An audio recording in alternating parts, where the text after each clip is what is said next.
जोधपुर में हिंसा के बाद लगा कर्फ्यू 2 दिन और बढ़ाया गया। कल रात 12 बजे तक लोगों के बाहर निकलने पर रोक, इंटरनेट सेवाएं भी बंद रहेंगी। माहौल बिगाड़ने के आरोप में अब तक कुल 141 लोग गिरफ्तार।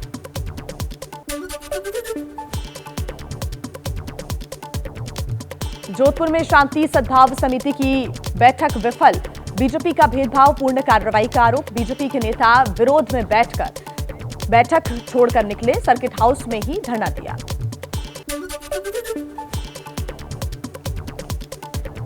जोधपुर की घटना को लेकर बीजेपी ने सीएम गहलोत पर साधा निशाना, कहा गहलोत को जोधपुर नहीं कांग्रेस के चिंतन शिविर की चिंता है।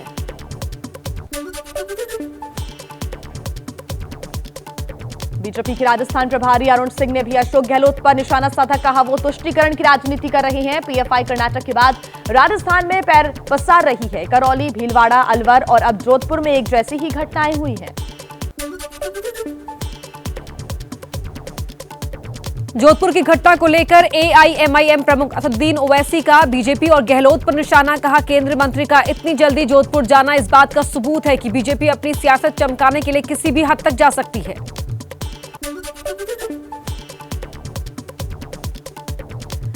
महाराष्ट्र से सांसद नवनीत राणा और उनके पति रवि राणा की आज हो सकती है रिहाई। मुंबई सेशंस कोर्ट से कल दोनों को शर्तों के साथ जमानत मिली है।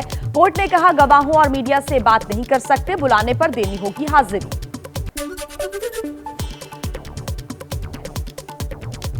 राणा दंपति की जमानत पर महाराष्ट्र के पूर्व सीएम देवेंद्र फडणवीस का बयान, कहा जमानत से उद्धव सरकार की मूर्खता उजागर हुई। ये सरकार की निरी मूर्खता थी और कोर्ट ने बेल देकर इस मूर्खता को उजागर किया।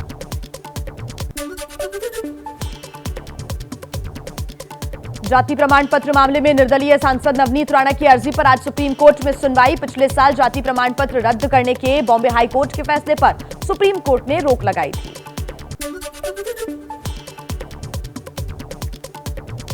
महाराष्ट्र में लाउडस्पीकर विवाद को लेकर अब तक 8 केस दर्ज, 56 लोग गिरफ्तार, 7000 लोगों को पुलिस ने भेजा नोटिस, 2300 के खिलाफ प्रतिबंध की कार्रवाई। मुंबई में लाउडस्पीकर पर हनुमान चालीसा बजाने वालों पर एक्शन शुरू। एमएनएस नेता संतोष गिरफ्तार, महेंद्र भानुशाली समेत कई नेता कार्यकर्ता तड़ीपार किए गए।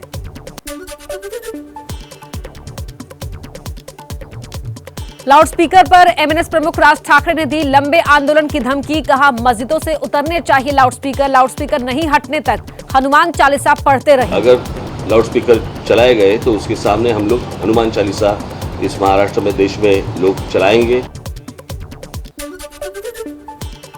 लाउडस्पीकर विवाद में शिवसेना सांसद संजय राउत का बीजेपी पर बड़ा हमला, कहा एमएनएस के कंधे पर बंदूक रखकर बीजेपी ने हिंदुत्व का गला घोंटा।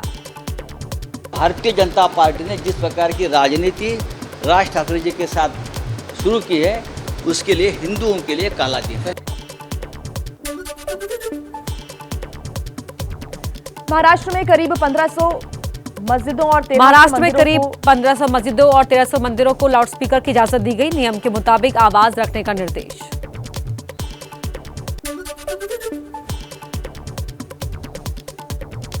मुंबई पुलिस कमिश्नर ने धर्मगुरुओं से मुलाकात कर लाउडस्पीकर की आवाज 45 डेसिबल रखने और नए लाउडस्पीकर लगाने से पहले इजाजत लेने को कहा है।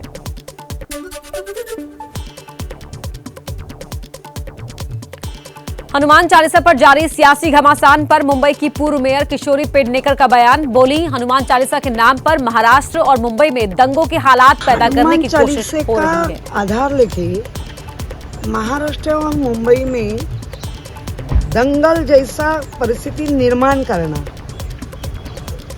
पक्ष के नाम में नवनिर्माण।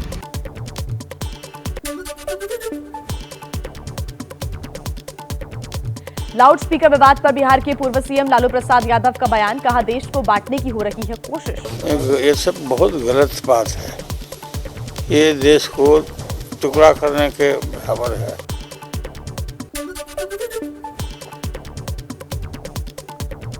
राज ठाकरे ने बाला साहेब ठाकरे के एक पुराने भाषण का वीडियो ट्वीट किया। वीडियो में बाला साहेब ठाकरे कह रहे हैं कि उनकी सरकार आएगी तब रास्ते में नमाज बंद होगी और लाउडस्पीकर मस्जिद से हटेंगे।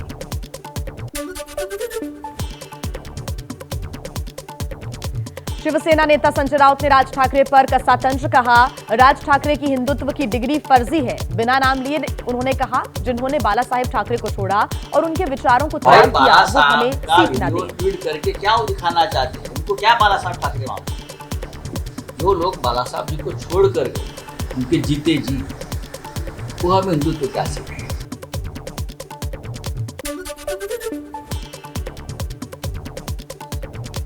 कोरेगांव भीमा हिंसा की जांच कर रहे आयोग के सामने आज दर्ज होगा शरद पवार का बयान। आयोग ने समन जारी कर बुलाया है।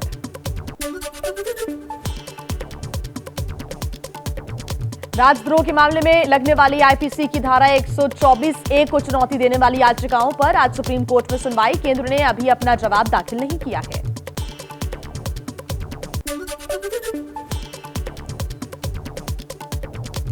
खरगोन से सांसद गजेंद्र पटेल का फिर विवादित बयान। परशुराम जयंती पर एक कार्यक्रम में कहा ब्राह्मणों को ज्ञान के साथ शस्त्र भी उठाना चाहिए। अब समाज को शस्त्र उठाने की आवश्यकता है। अभी कुछ दिन पहले खरगोन की भूमि पर हमने जो दृश्य देखा, उस दृश्य को हमने आज याद करना चाहिए कि हम ज्ञान की बात तो करते हैं, परंतु शस्त्र उठाने की आवश्यकता हमें है।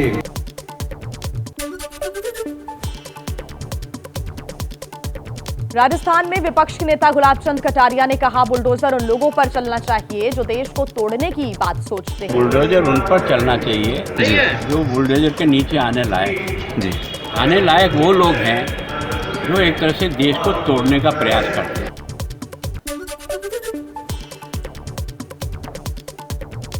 राजस्थान के अलवर में आज गहलोत सरकार के खिलाफ बीजेपी की हुंकार रैली। वसुंधरा राजे शामिल नहीं होंगी।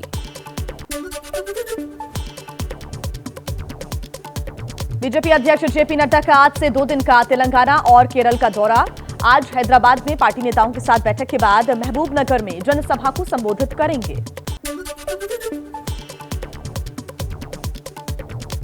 गृह मंत्री अमित शाह का आज से 2 दिन का पश्चिम बंगाल दौरा। पार्टी सांसद, विधायकों और दूसरे नेताओं से करेंगे मुलाकात। पश्चिम बंगाल में टीएमसी वर्किंग कमेटी की अहम बैठक। सीएम ममता बनर्जी ने यह बैठक बुलाई है।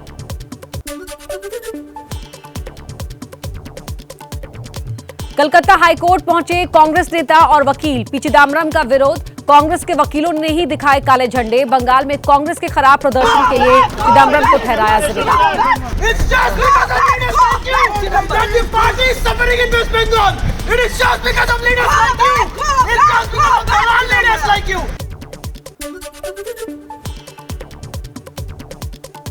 चुनावी रणनीतिकार प्रशांत किशोर आज पटना में करेंगे प्रेस कॉन्फ्रेंस। आगे की रणनीति का कर सकते हैं ऐलान।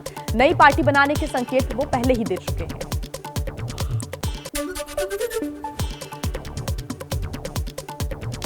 रामविलास जनशक्ति पार्टी के प्रमुख चिराग पासवान का बड़ा बयान। कहा बिहार में गिरेगी डबल इंजन की सरकार, होंगे मध्यवधि चुनाव। एक दूसरे के ऊपर जो दबाव की राजनीति चल रही है, ये यकीनन बिहार को मध्यवधि चुनाव की ओर लेकर जाएगी।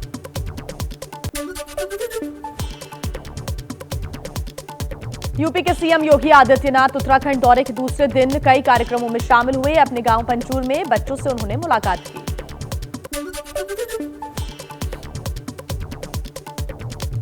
कांग्रेस ने कल बुलाई अनुशासन समिति की बैठक। नवजोत सिंह सिद्धू पर कार्रवाई का फैसला हो सकता है। पंजाब में भगवंत मान सरकार का सबसे बड़ा फेरबदल। 43 आईएएस अफसरों समेत 81 नौकरशाह बदले गए।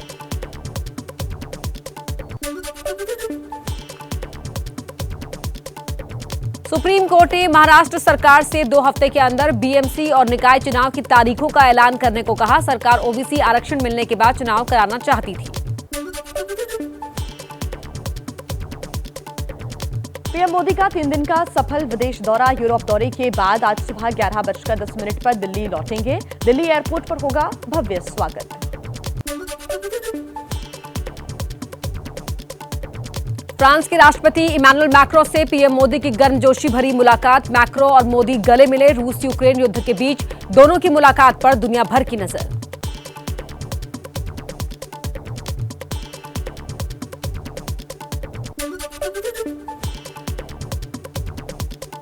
डेनमार्क में पीएम मोदी का बजा डंका। भारत नॉर्डिक शिखर सम्मेलन में हिस्सा लिया।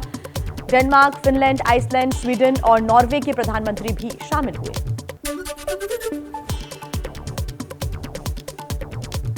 कोपेनहेगन में पीएम मोदी से मिली आइसलैंड की पीएम कैटरीन। जलवायु और मत्स्य पालन के क्षेत्र में सहयोग समेत कई अहम मुद्दों पर हुई बात। We were talking about the climate issue, which is a core issue for the Icelandic government. We were talking about the possibilities of deepening the cooperation, the bilateral cooperation between Iceland and India.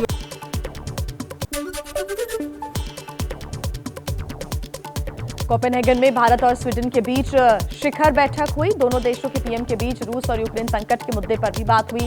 Sweden ने कहा रूस ने जो किया उसे कतई स्वीकार नहीं Sweden, किया we are a जा सकता। neighbor to Russia, so of course I was very clear on the Swedish view on this, that this is an illegal invasion of a democratic and peaceful neighbor.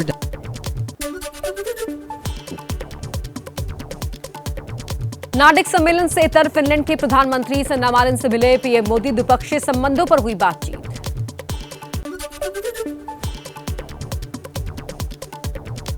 Samajwadi party के अध्यक्ष अखिलेश यादव ने पीड़ित परिवार से मुलाकात की। कहा पुलिस स्टेशन पर बुलडोजर चलेगा या नहीं चलेगा, सरकार बिना भेदभाव पीड़ित की मदद करे। रक्षा करेगी पुलिस। अगर वही पुलिस उस बेटी के साथ ऐसी घटना कर दे तो सोचिए किस दौर में हम लोग हैं। अब बताइए क्या पुलिस स्टेशन पे बुलडोजर चलेगा कि नहीं चलेगा।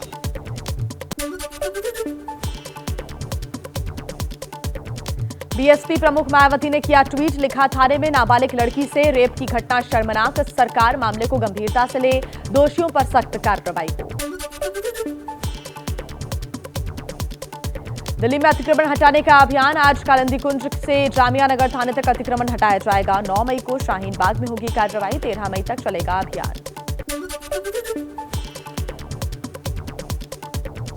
दक्षिणी दिल्ली नगर निगम ने फिर शुरू किया अतिक्रमण हटाने का काम। तुगलकाबाद के कर्नी शूटिंग रेंज के पास चला बुलडोजर।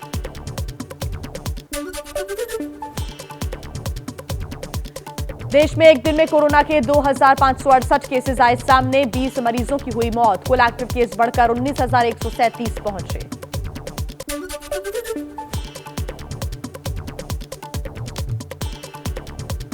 दिल्ली में रजिस्टर्ड कंस्ट्रक्शन वर्कर्स अब डीटीसी और क्लस्टर बसों में फ्री सफर कर सकेंगे। केजरीवाल सरकार ने योजना शुरू की, 10 लाख वर्कर्स को मिलेगा इसका फायदा।